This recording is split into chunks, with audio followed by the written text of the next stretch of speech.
আরশের বুকে আল্লাহ বিশাল সাইনবোর্ডে লিখে রেখেছেন সাবাকাত রাহমাতি গাদাবি, সাবাকাত রাহমাতি গাদাবি। এর মানে হচ্ছে আমার রাগের উপরে আমার দয়া বিজয় লাভ করেছে। সাবাকাত রাহমাতি গাদাবি, আমার রাগও আছে, আল্লাহর রাগ আছে না, আমার দয়াও আছে, আল্লাহর দয়া আছে না।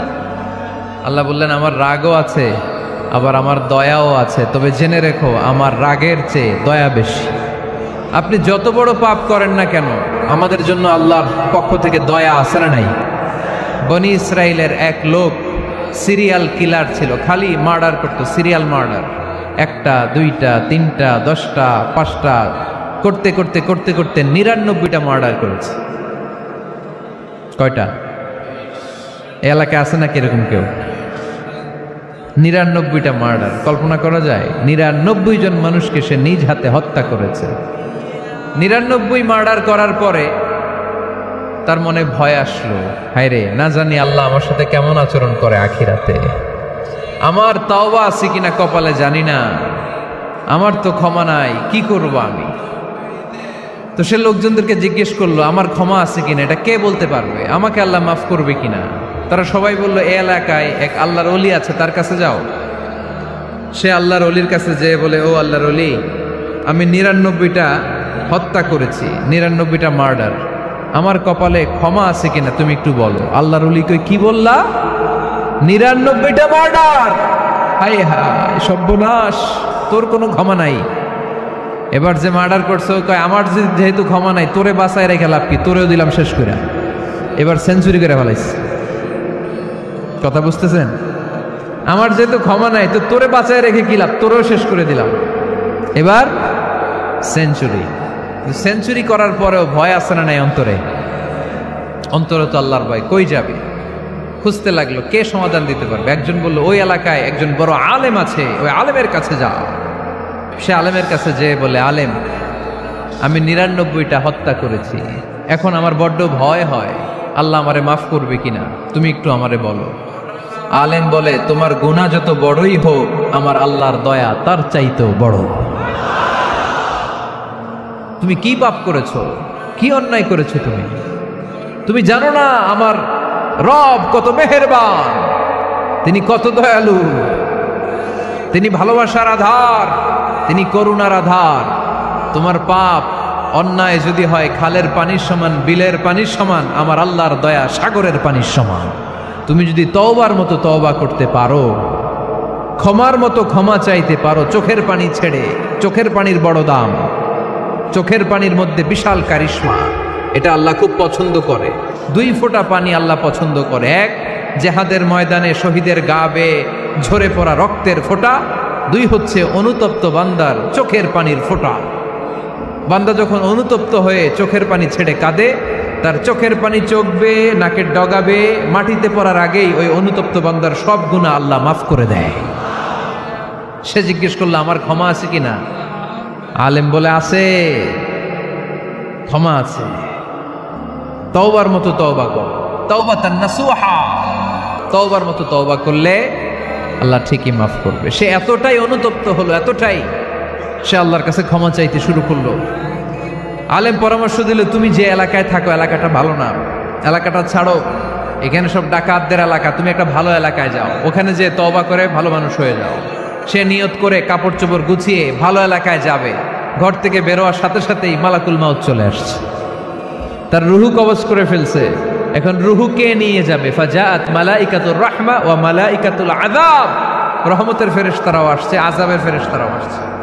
রহমতের ফেরেশতারা বলে না না, সে তওবার নিয়ত করেছে, যদিও তওবা করতে পারে নাই, যদিও ভালো এলাকায় যেতে পারে নাই, তওবার নিয়ত করেছে, অনুতপ্ত হয়েছে, ক্ষমা চাওয়ার চিন্তা করেছে, আমরা তার রুহু নিয়ে ইল্লিনে রেখে দেব।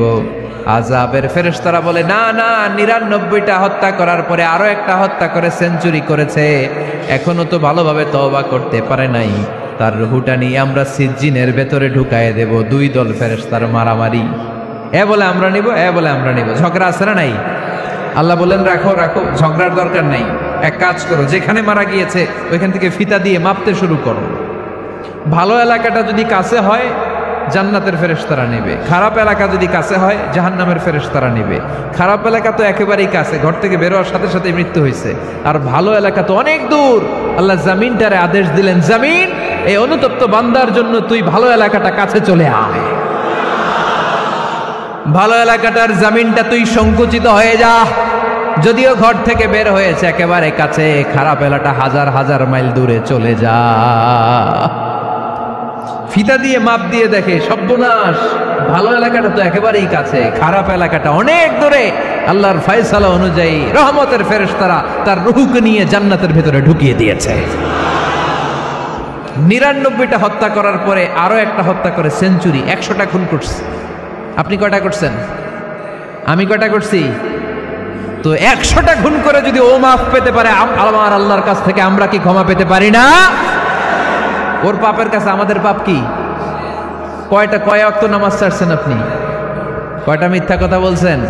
কতবার ঘুষ খাইছেন? কত টাকা সুদে লাগাইছেন? কত অন্যায় করছেন? কত জুলুম করেছেন? মনে রাখবেন, আপনার পাপ, আপনার অন্যায়, আপনার জুলুম যত বড় হোক না কেন, আমার আল্লাহর দয়া তার চাইতেও বড়। এজন্য আল্লাহ নিজের পরিচয় দিয়ে বললেন, আর রহমানু আল্লামাল কুরআন খালাকাল ইনসান আল্লামাহুল বায়ান। আমি রহমান, আমি দয়ার সাগর। আমি কি? আল্লাহ তুমি দয়ার সাগর, রহমানুর রহিম। তোমার দয়াই পূর্ণ আমার সারানিশিদিন, তোমার দয়াই পূর্ণ আমার সারানিশিদিন। আলহামদুলিল্লাহ পড়েন। তাহলে বুঝতে পারলাম আমার আল্লাহর দয়ার কোনো শেষ আছে? চিল্লায় বলতে হবে, আছে। কয়শো টুকরা? সবাই শুনতেছেন? 100 টুকরা করে 99 টুকরা দয়া ভালোবাসা আল্লাহ তাআলা নিজের কাছে রেখে দিলেন, আর 1 টুকরা দয়া আর ভালোবাসা আল্লাহ তাআলা গোটা বিশ্বের সবার মাঝে ভাগ করে দিলেন। আমরা সবাই মিলে পাইছি কয় টুকরা ভালোবাসা? উনি রেখে দিয়েছেন কয় টুকরা? ওই 1 টুকরার কিছু অংশ আমিও তো পাইছি, তাই না? আপনি পেয়েছেন, আমরা সবাই পেয়েছি, গোটা বিশ্বের সবাই, আদম আলাইহিস সালাম থেকে শুরু করে কিয়ামত পর্যন্ত যারা আসবে, এসেছিল এবং এখন আছে, সবাই মিলে কয় টুকরা? ওনার কাছে কয় টুকরা? কিন্তু এই 1 টুকরা যে আমরা সবাই ভাগে যোগে পাইলাম, আমাদের ভালোবাসার নমুনা দেখছেন? একজন আর একজনের ভালোবেসে বলে আত্মহত্যা করে ফেলে, আছে না নাই? আছে না?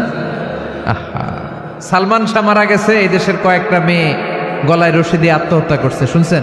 ভালোবাসা আছে না নাই? যারে ভালোবাসে তার নাম আবার ছেলেরা হাতের মধ্যে কেটে কেটে লেখে।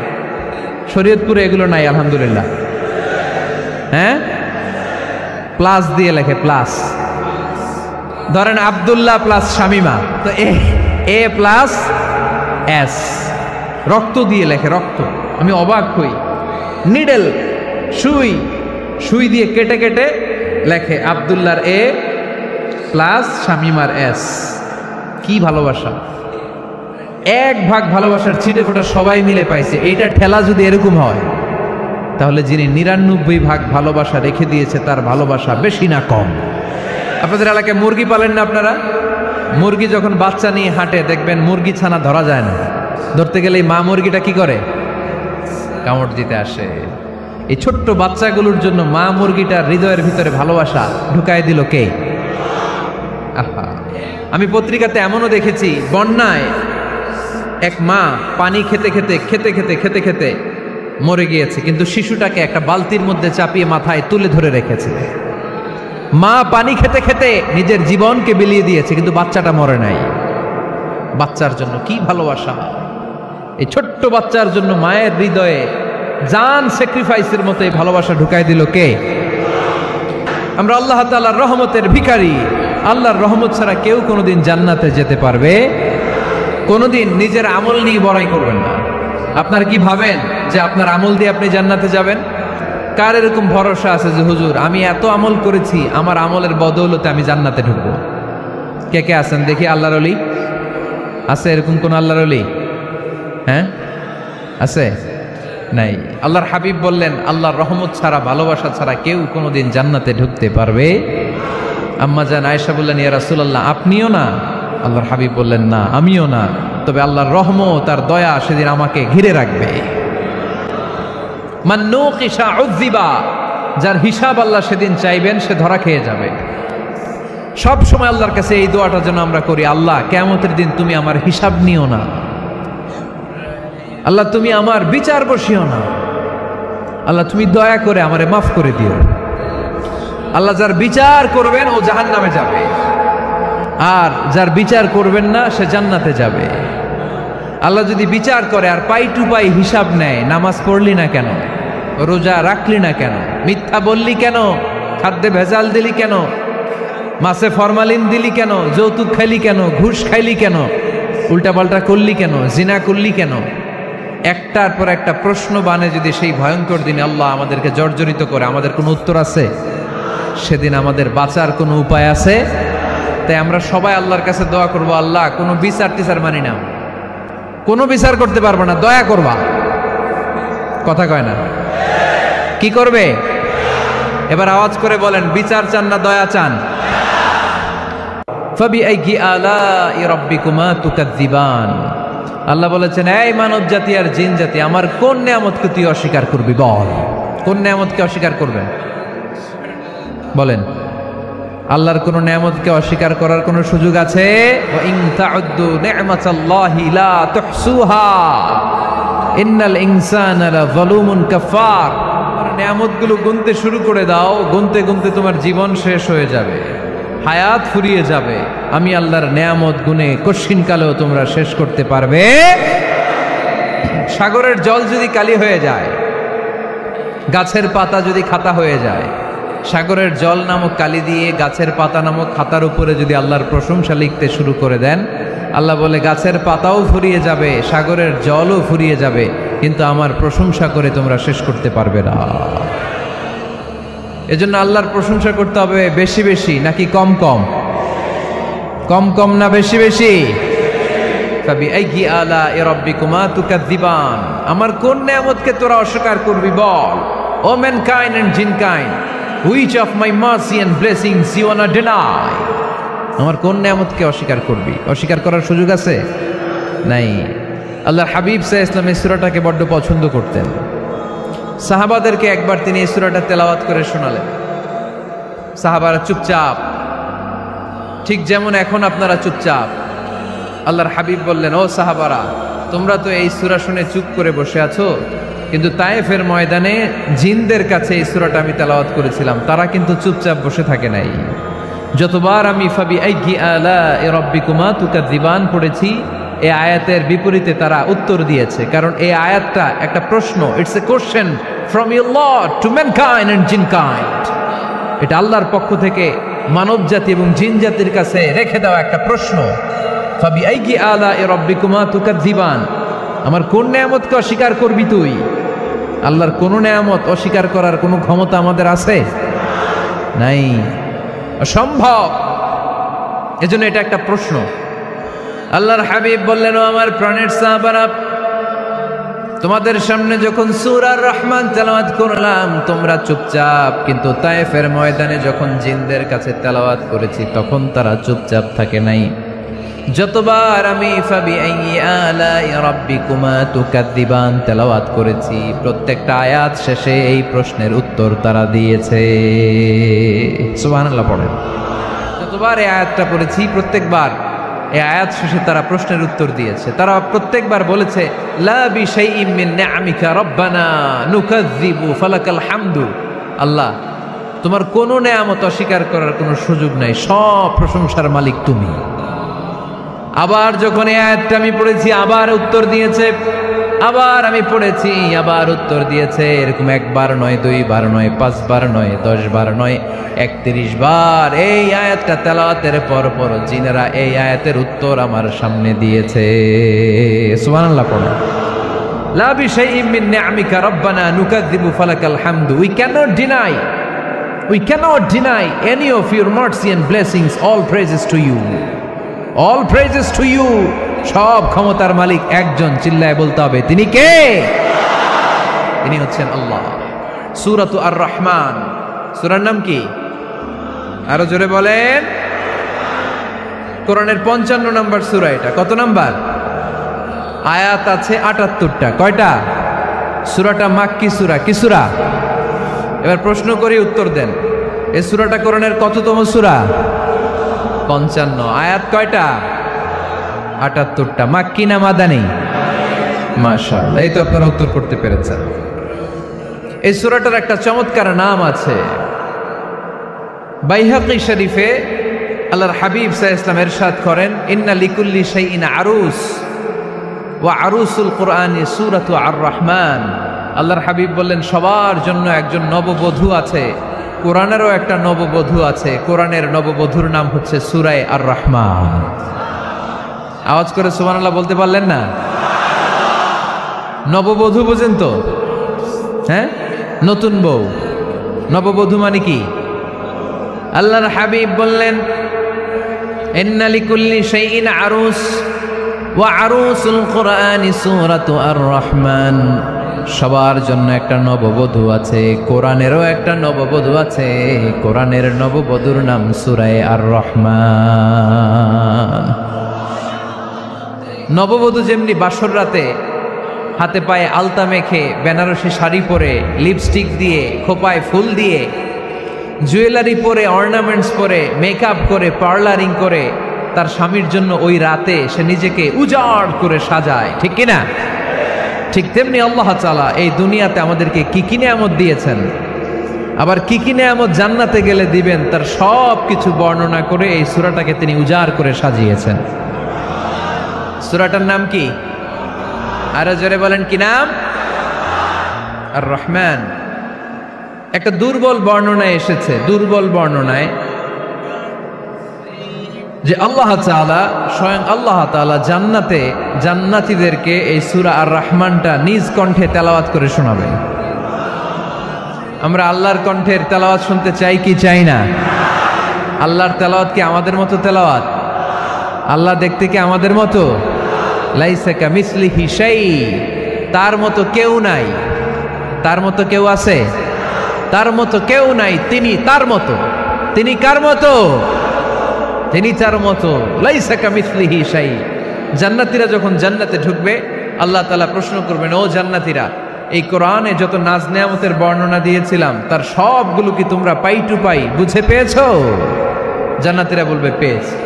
হঠাৎ এক জান্নাতি হাত তুলে বলবে, আল্লাহ একটা জিনিস তো পাই নাই। সবাই বলে পাইছি, তুমি পাও নাই। কি পাও নাই? কয় আমনেরই তো পাই নাই। সুবহানাল্লাহ পড়বেন না? আপনাকেই তো পাই নাই। সব দেখলাম, সব খাইলাম, সব দেখলাম, কিন্তু আপনারে তো দেখলাম না। আল্লাহ তাআলা তখন বিশাল জান্নাতের এক কনফারেন্স রুমে সবাইকে বসিয়ে আল্লাহর দিদার মানুষকে দেখাবেন। আল্লাহ তাআলা তার গোপন সৌন্দর্যকে সেদিন জান্নাতীদের সামনে প্রকাশ করে দিবেন। আল্লাহর হাবিব বসবেন ওই কনফারেন্স রুমে সবার সামনে।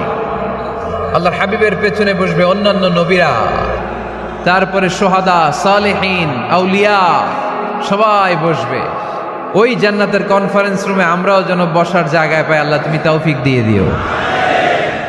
আল্লাহ তাআলা অনেকগুলো নূরের পর্দার পেছন থেকে নূরের ঝলকানি মারবেন। ওই ঝলকানি এক মুহূর্তের জন্য দিবেন। এক মুহূর্ত। কয় মুহূর্ত? ৭০,০০০ নূরের পর্দার কথা বলা হয়। এই বর্ণনাটাও দুর্বল। পর্দা আছে কিন্তু কয় হাজার জানে কে? আল্লাহ। ওই পর্দা সরিয়ে আল্লাহ তাআলা সৌন্দর্যের বা নূরের ঝলকানির এক আলোকচ্ছটা জান্নাতীদের সামনে তুলে ধরবেন এক মুহূর্তের জন্য। কয় মুহূর্ত? আলোকচ্ছটা দিয়েই আবার নাই, আবার সরায় ফেলবেন। ওই এক মুহূর্ত দেখে জান্নাতীরা পাগল হয়ে যাবে, অপলক নেত্রে তাকিয়ে থাকবে। এইভাবে চোখের পলক ফেলবে না, চোখ মেলে তাকিয়ে আছে। কিন্তু সামনে কিন্তু আল্লাহর নূর আর নাই, কারণ ওইটা আসছিল কয় মুহূর্তের জন্য? এক মুহূর্ত পরে নাই। কিন্তু কি যে দেখলাম, কত সুন্দর! অপলক নেত্রে জান্নাতীরা তাকিয়ে থাকবে। ইন্নাল্লাহা জামিলুন ইউহিব্বুল জামাল। আল্লাহ নিজে সুন্দর, সৌন্দর্যকে পছন্দ করেন। আল্লাহর চাইতে সুন্দর কিছু হতে পারে? চিল্লায় বলেন, পারে? পৃথিবী সুন্দর, মানুষ সুন্দর, আসমান সুন্দর, জমিন সুন্দর, সুন্দরে সুন্দরে পাল্লা, জানি না কত সুন্দর তুমি আল্লাহ, জানি না কত সুন্দর তুমি আল্লাহ। সুবহানাল্লাহ পড়েন। আল্লাহ তাআলা তার সৌন্দর্যকে সেদিন জান্নাতীদের সামনে তুলে ধরবেন। এই সূরাটা নাজিলের একটা ব্যাকগ্রাউন্ড আছে। আল্লাহর হাবিব সাল্লাল্লাহু আলাইহি সাল্লাম মক্কার জমিনে কাফিরদেরকে দাওয়াত দিতে লাগলেন, আল্লাহর ইবাদত করো, আল্লাহর জিকির করো, আল্লাহর প্রশংসা করো। এরকম দাওয়াত দিতে দিতে কিছুদিন পরে বিষ্ণু ইসলাম বলতে শুরু করলেন, রহমানের ইবাদত করো, রহমানের জিকির করো, রহমানের পায়ে সেজদায় লুটিয়ে পড়ো। তখন কাফেররা প্রশ্ন শুরু করে দিল, মুহাম্মদ এতদিন বলতা আল্লাহ, এখন কইতেছ রহমানের কথা, আসলে কোনটা? আল্লাহরে তো আমরা চিনি, রহমানরে তো আমরা চিনি না। আল্লাহর দাওয়াত দিচ্ছ, আল্লাহর গুণগান গাইছো, আল্লাহকে আমরা চিনি জানি, কিন্তু রহমানটা আবার কে? সে আবার কবে আসলো, কোত্থেকে আসলো, কবে থেকে আছে, কতদিন থাকবে? রহমানরে তো আমরা চিনি না। ওরা রহমান চিনে না। এজন্য আল্লাহ তাআলা রহমানকে চিনায় দেওয়ার জন্য আর রহমান নামে একটা সূরাই নাজিল করে দিলেন। وَإِذَا قِيلَ لَهُمُ اسْجُدُوا لِلرَّحْمَنِ قَالُوا وَمَا الرَّحْمَنُ, যখন তাদেরকে বিশ্বনবী বললেন রহমানের পায়ে সেজদা দাও, রহমানের জন্য সেজদায় লুটিয়ে পড়ো, ক্বালু ওয়ামার রহমান, তারা বলল রহমানটা আবার কে? রহমান কে?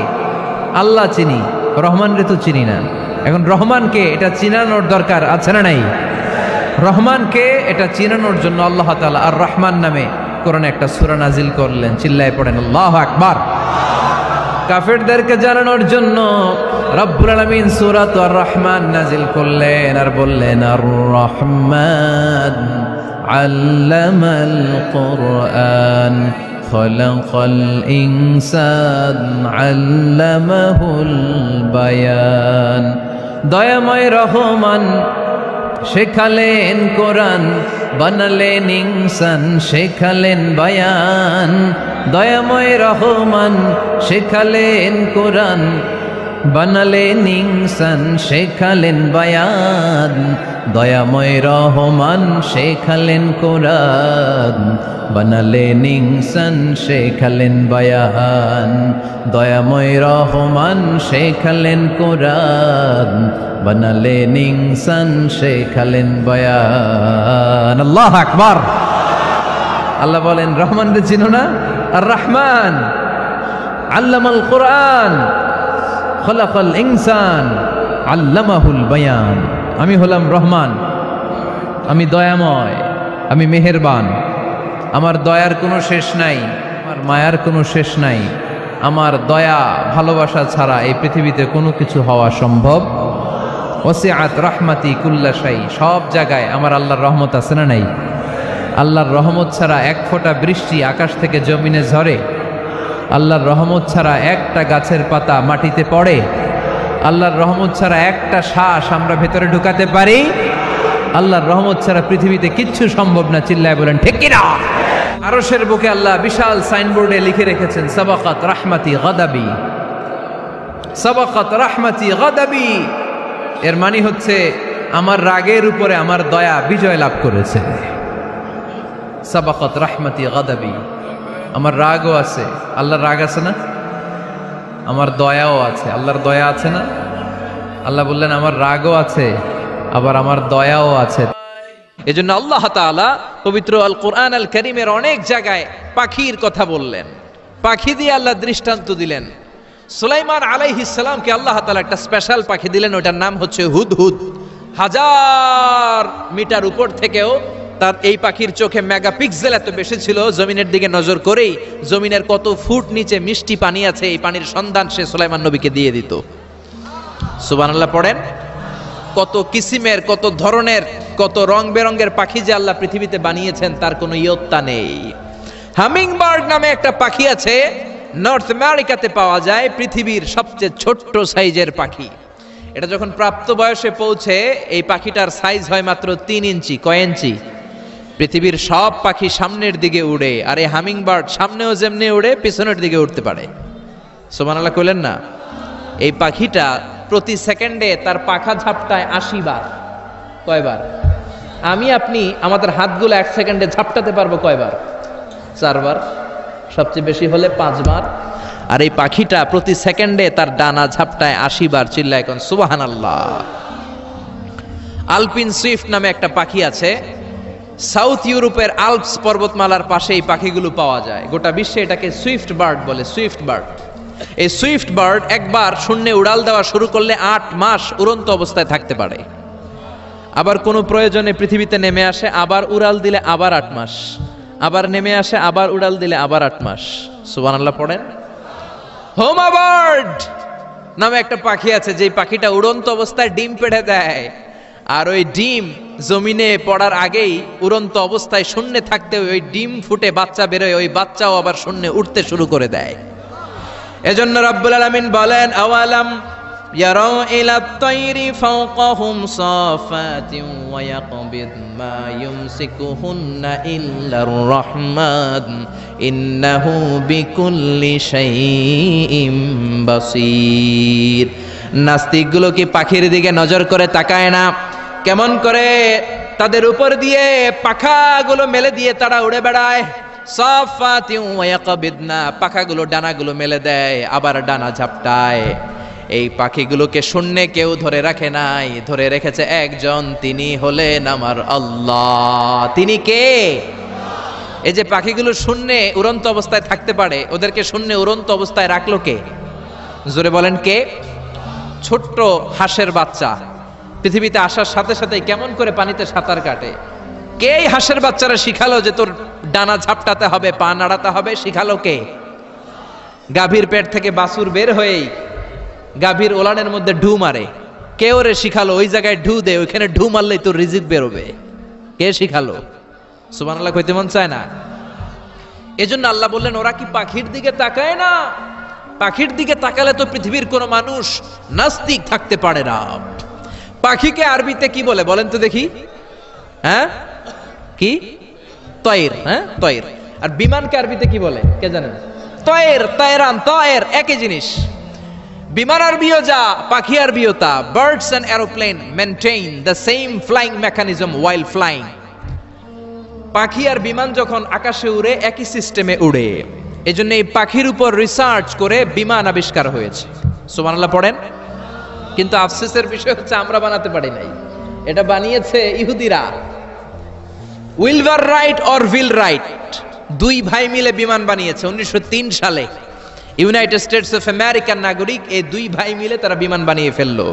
আমরা বানাতে পারি নাই। আমরা আছি মদ আর নারী নিয়ে, আমরা আছি হিন্দি সিনেমা নিয়ে, আমরা আছি মারামারি নিয়ে, আমরা আছি কাফের ফতুয়া দেয়া নিয়ে, আমরা আছি তর্কাতর্কি নিয়ে, জি বাংলা নিয়ে, স্টার জলসা নিয়ে, কিরণমালা নিয়ে। চিল্লায় বলেন ঠিক কিনা? স্টার জলসা হায়ারে জিহি বাংলা, নষ্ট করলো হয়ে আমার সোনার বাংলা। স্টার জলসা হায়ারে জিহি বাংলা, নষ্ট করলো হয়ে আমার সোনার বাংলা। ঠিক কিনা? কেমন করে পরকিয়া করতে হবে, শাশুড়ি বউয়ের মধ্যে কেমন করে কুটনামি লাগাতে হবে, এগুলো ট্রেনিং জি বাংলা, স্টার জলসা, হিন্দি সিনেমার ভেতরে আছে না নাই? আমরা এগুলো নিয়ে ব্যস্ত, কাফের ফতুয়া দিয়ে নিয়ে ব্যস্ত। কথায় কথায় তুই কাফের, তুই 3 কারণে কাফের, তুই 5 কারণে কাফের, তুই 6 কারণে কাফের। এই কাফের মরলে এই কাফেরকে যেখানে কবর দেয়া হবে, ওই কবরের উপর যে ঘাস উঠবে, ওই ঘাস যে গাভী খাবে, ওই গাভীর দুধ যে খাবে, ওইটাও কাফের। এরকম ফতোয়া আছে না নাই? তো আমরা এই ফতোয়াবাজি নিয়ে ব্যস্ত। উইলভার রাইট আর অরভিল রাইট কোরআনের এই আয়াতের উপর রিসার্চ করে, গবেষণা করে এরা দুইজন বিমান বানিয়ে ফেললেন। এই দুই ভাই পাহাড়ের মধ্যে শুয়ে কত পাখি যে দেখেছে, কত পাখির ছবি যে এঁকেছে, কত পাখির মোশন এন্ড মুভমেন্ট নিয়ে তারা গবেষণা করেছে। করতে করতে করতে এই দুই ভাই বিমান বানিয়ে ফেলেছে। তবে এখনকার মতো এত উন্নত বিমান নয়, ছোট্টখাট্ট বিমান, একটু উড়ে আবার ধপাস করে জমিনে পড়ে, একটু উড়ে আবার ধপাস করে জমিনে পড়ে। সর্বপ্রথম ফ্রান্সের এক শহর থেকে আরেক শহরে পৃথিবীর প্রথম প্যাসেঞ্জার বিমান এক শহর থেকে আরেক শহরে ল্যান্ড করেছে। এই তো মানুষের স্বপ্ন বাস্তবায়িত হয়ে গিয়েছে। এতদিন মানুষ শুধু দেখতো হায় রে পাখি উড়ে, আমরা উঠতে পারি না। এখন পাখির চেয়ে আরো দ্রুত বেগে আমরা উড়ি। ঠিক কিনা? এই যে আপনারা হজে যান, কিভাবে যান? প্লেনে যান তো বুঝলাম, উড়ে উড়ে যান না? পাখি আর কত দ্রুত উড়ে, পাখির চেয়েও দ্রুত বেগে আমরা উঠতে পারি, চিল্লায় বলেন ঠিক কিনা? এই বিমান আবিষ্কার হওয়ার আগ পর্যন্ত পৃথিবীর সব দেশের ছিল শুধু সেনাবাহিনী আর নৌবাহিনী। বিমান আবিষ্কারের পর শুরু হয়ে গেল বিমান বাহিনী। এখন সব স্বাধীন দেশের বিমান বাহিনী আছে না নাই? Air force, military. এখন মানুষ ড্রোন হামলা করে, মিসাইল হামলা করে, ব্যালিস্টিক ক্ষেপণাস্ত্র দিয়ে হামলা করে। United states of America little boy and fat man নামে দুইটা পারমাণবিক বোমা দিয়ে জাপানের হিরোশিমা নাগাসাকিকে ধ্বংস করে মেসাকার করে দিয়েছে। এমন ভাবে ধ্বংস করেছে, তারপরে কয়েক প্রজন্ম যারাই জন্ম নিত জাপানের হিরোশিমা নাগাসাকিতে বিকলাঙ্গ হয়ে জন্মাতো, হয় হাত নাই, নয় পা নাই, নয় চোখ নাই, নয় ঠ্যাং নাই, চিল্লায় বলেন ঠিক কিনা? এজন্য আল্লাহ বললেন, গোলাম আওয়ালাম ইয়ারাউ ইলাত তাইরি ফাওকাহুম সাফাতিন ওয়া ইয়াকবিদ মা ইউমসিকুহুন্না ইল্লার রহমান ইন্নাহু বিকুল্লি শাইইন বাসীর। এই পৃথিবীর স্বঘোষিত নাস্তিকগুলা কি পাখির দিকে নজর করে তাকায় না? পাখি নিয়ে কোন নাস্তিক যদি গবেষণা করে, ওই নাস্তিক আর নাস্তিক থাকতে পারে না, ওরে নাস্তিক থেকে আস্তিক বানায়া দিবে কে? এরপর আল্লাহ বললেন, আম্মান হাযাল্লাযী ইয়ারযুকুকুম ইন আমসাকা রিজকাহু বাল্লাজ্জু ফী উতুওয়িন ওয়া নুফুর। আল্লাহ বললেন, ও গোলাম, আমি আল্লাহ রিজিক দেই। আমি আল্লাহ যদি তোদের রিজিক বন্ধ করে দেই, কে আছে তোদের রিজিক দিতে পারে? রিজিক দেওয়ার মালিক কে? পৃথিবীতে যত খাবার আছে সব খাবারগুলো যদি নষ্ট হয়ে যায়, আমাদেরকে খাবার দিবে কে? ঘুম থেকে উঠে দেখলেন কোথাও কোনো খাবার নাই, বাজারে ফলমূল নাই, বিস্কুট নাই, আলু নাই, সিঙ্গারা নাই, কিচ্ছু নাই, ক্ষেতের মধ্যে কোনো ফসল নাই, গাছের মধ্যে ফুল ফল কিচ্ছু নাই। এরকম যখন অবস্থা হয়ে যাবে, আল্লাহ যদি রিজিকগুলো দেয়া বন্ধ করে দেয়, আপনাদেরকে রিজিক দিবে কে? খাদ্য দিবে কে? নাকি আপনাদের খাদ্যমন্ত্রী? আপনাদের খাদ্যমন্ত্রীও রিজিক দিতে পারবে না? প্রধানমন্ত্রী? জোরে বলেন। এজন্য আল্লাহ বললেন, ওমা মিন দাব্বাতিন ফিল আরদি ইল্লা আলাল্লাহি রিজকুহা। এই জমিনের মধ্যে যত ধরনের প্রাণী আছে, মাছ আছে, পশু আছে, সব প্রাণীগুলাকে, মানুষগুলাকে রিজিক দেয় কে? তিমি মাছগুলো সকালবেলা সাগরের এই মাথা থেকে ওই মাথা যায় খালি পেটে, বিকেলবেলা পেট ভর্তি করে তিমি মাছটারে ফিরায় দেয় কে? বাবুই পাখি সকালবেলা বাসা থেকে খালি পেটে বের হয়ে যায়, বাবুই পাখির পেট ভর্তি করে বিকেল বেলায় বাসায় ফিরিয়ে দেয় কে? রিকশাওয়ালা সকালবেলা আল্লাহর নাম নিয়ে খালি পকেটে রিকশা নিয়ে বের হয়ে যায়, রিকশাওয়ালার পকেট ভর্তি করে রিকশাওয়ালাকে বাড়িতে ফিরায় দেয় কে? এজন্য রিজিক দেওয়ার মালিক একজন, তিনি কে? চিল্লায় বলেন না, তিনি কে? আল্লাহ ছাড়া কেউ রিজিকের ব্যবস্থা করতে পারে না। সাইয়েদনা সুলাইমান আলাইহিস সালাম ছিলেন গোটা বিশ্বের বাদশা। চারজন বাদশা যারা গোটা বিশ্বকে শাসন করেছে, এই চারজনের দুইজন হচ্ছে মুমিন, দুইজন কাফের। কাফেরের একজন হচ্ছে নমরুদ, আরেকজন হচ্ছে বখতনাসর। এই বখতনাসরকে ইংরেজিতে বলে Nebuchadnezzar the second. He was the constructor of the hanging garden of Babylon. ব্যাবিলনের শূন্য উদ্যানের নির্মাতা। এই দুইজন কাফির শাসক গোটা বিশ্বের বাদশা ছিল। আর মুমিন ছিল দুইজন, একজন সাইয়েদনা সুলাইমান আলাইহিস সালাম, আরেকজন হচ্ছে যুলকারনাইন। কোন সুবহানাল্লাহ। তো সুলাইমান আলাইহিস সালাম আল্লাহর জলিল কদর পয়গম্বর, আল্লাহরে বললেন, আল্লাহ তুমি আমার গোটা বিশ্বের বাদশা, আমি চাই একদিন আমি গোটা বিশ্বের সব মানুষ, প্রাণী আর মাছগুলোকে লাঞ্চ খাওয়াবো। লাঞ্চ কি খাওয়াবো? লাঞ্চ বুঝেন তো আপনারা? লাঞ্চ মানে কি? দুপুরের খাবার। আচ্ছা, তো সাইয়েদনা সুলাইমান আলাইহিস সালাম ইচ্ছা পোষণ করলেন, আল্লাহ এই বর্ণনাটা মিনাল ইসরাইলিয়াত, ইসরায়েলি বর্ণনা, কিন্তু বর্ণনা করা যাবে, সমস্যা নাই। ওয়া হাদিসু আন বানি ইসরাঈলা ওয়ালা হারাজ, সমস্যা নাই, এটা আমাদের কোরআন বা হাদিসের কোনো আয়াতের সাথে কন্ট্রাডিক্ট করে না, এজন্য বর্ণনা করা যায়। তো সাইয়েদনা সুলাইমান বললেন, আল্লাহ গোটা বিশ্বের সব প্রাণীকুল, পশুকুল, পক্ষীকুল, মৎস্যকুল, মানবকুল, জিনকুল, সবাইকে আমি একবেলা কি খাওয়াবো? সবাই বলেন, কথা বলেন না। লাঞ্চ খাওয়াবো, দুপুরের খাবার। সবাই বলেন কি খাওয়াবে? দুপুরের খাবার খাওয়াবো। আল্লাহ বললেন, no, it's not your duty man, it's not your job. Sulaiman, এটা তোমার কাজ না, এটা আমার কাজ, তুমি পারবা না। সাইয়েদনা সুলাইমান বললেন, আল্লাহ লেট মি ট্রাই, আমার একটু চেষ্টা করতে দেন না, আমার মনে বড় শখ, গোটা বিশ্বের বাদশাহ আমারে বানায় দিলেন, গোটা বিশ্বের প্রেসিডেন্ট করে আপনি আমাকে সিলেক্ট করলেন। আমি যদি একবেলা সবারে মেহমানদারি করাইতে পারতাম, আমার কলিজাটা ঠান্ডা হয়ে যেত। সুলাইমান আলাইহিস সালামও জোরাজুরি করতে শুরু করলেন, আল্লাহও রাজি হয় না, সুলাইমান নবীও ছাড়েন না। পরে সুলাইমান আলাইহিস সালামের জোরাজুরির কারণে আল্লাহ বললেন, ওকে ট্রাই করে দেখো পারো কিনা। সাইয়েদনা সুলাইমান আলাইহিস সালামের অনুসারী ছিল জিনেরা। জিনেরা ওনার কথা শুনতো, সব জিনদেরকে নিয়ে বসালো, জিনদের সাথে গোল টেবিল বৈঠক। জিনের বাদশারে বলল, জিনের বাদশা, আমি গোটা বিশ্বের সব মানুষগুলোকে একদিন দুপুরের খাবার খাওয়াবো। যাও সাগরের পাড়ে 40 কিলোমিটার জায়গার মধ্যে খাবারের আয়োজন করো। জিনের বাদশা বিশাল বিশাল ড্যাগ পাতিল নিয়ে সমস্ত জিনদেরকে নিয়ে রান্না বান্নার কাজ শুরু করলো।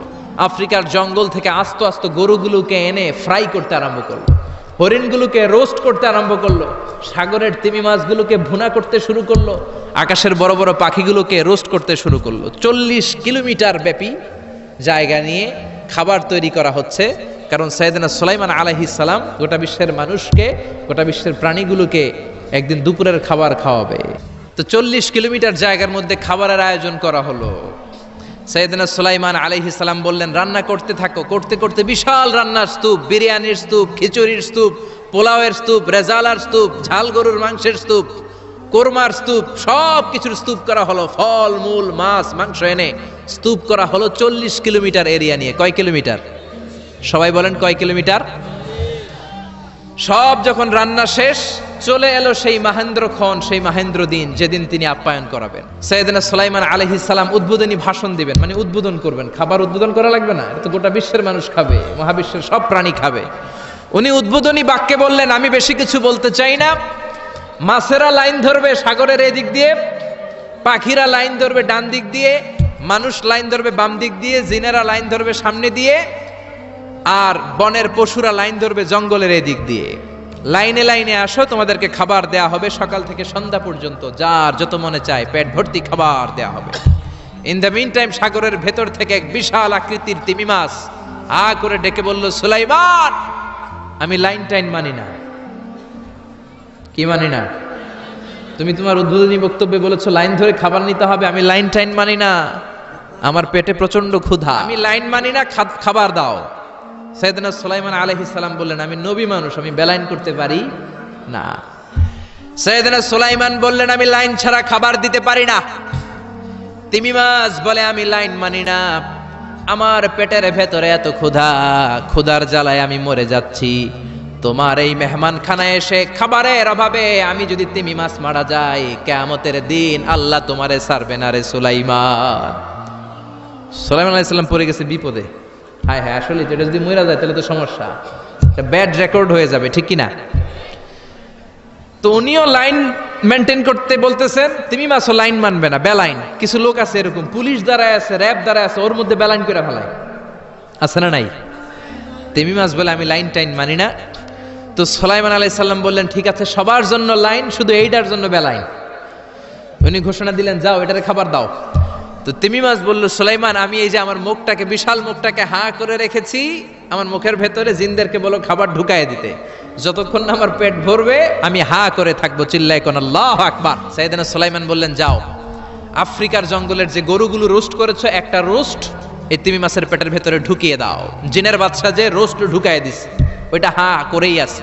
সাইয়েদনা সুলাইমান বললেন, কয়েকটা খাসি মেরে দাও। খাসি মেরে দেয়া হইলো, ওটা হা করে আছে। কয়েক বস্তা বিরিয়ানি মেরে দাও, মেরে দেয়া হলো। বললো, আরো 10টা গরু ঢুকায় দাও, হা করে আছে। আরো 50টা খাসি ঢুকায় দাও, হা করে আছে। তিমি মাছ রোস্ট করে ঢুকায় দাও, ঢুকায় দিতেছে। খাবার যত আছে দিতে শুরু করলো। ইন দ্য মিন টাইম 1 কিলোমিটারের খাবার শেষ। সুবহানাল্লাহ কইবেন না? তিমি মাছ বিশাল বড় হা করে বসে আছে সাগরে। জিনের বাদশা খাবার দিতে লাগলো। 1 কিলোমিটার শেষ, 5 কিলোমিটার শেষ, 10 কিলোমিটার শেষ, 20 কিলোমিটার শেষ, 30 কিলোমিটার শেষ, 40 কিলোমিটার শেষ। এখনো তিমি মাছের মুখ হা করা আছে না নাই? সাইয়েদনা সুলাইমান সিজদায় পড়ে গেলেন, আল্লাহর ডেকে বললেন, মাবুদ রে, আমি বুঝতে পারি না আসলে রিজিক দেওয়ার মালিক আমরা না, গোটা বিশ্বের সবাইকে খাওয়ানোর ক্ষমতা আমার নাই, রিজিকের মালিক একজন, তিনি কে? তিমি মাছ ডেকে বলে, ও সুলাইমান, প্রতিদিন রব্বুল আলামিন 3 লোকমা খাবার আমারে খাওয়ায়, 3 লোকমা খাবার সাগর থেকে আমাকে সংগ্রহ করে দেয়। তুমি যে 40 কিলোমিটারের সব খাবারগুলো আমার পেটের ভেতরে ঢুকিয়ে দিয়েছো সুলাইমান, আল্লাহর 3 লোকমা খাবারের 1 লোকমার সমানও হয় না। রিজিক দিতে পারে একজন, তিনি কে? আরো জোরে বলেন কে?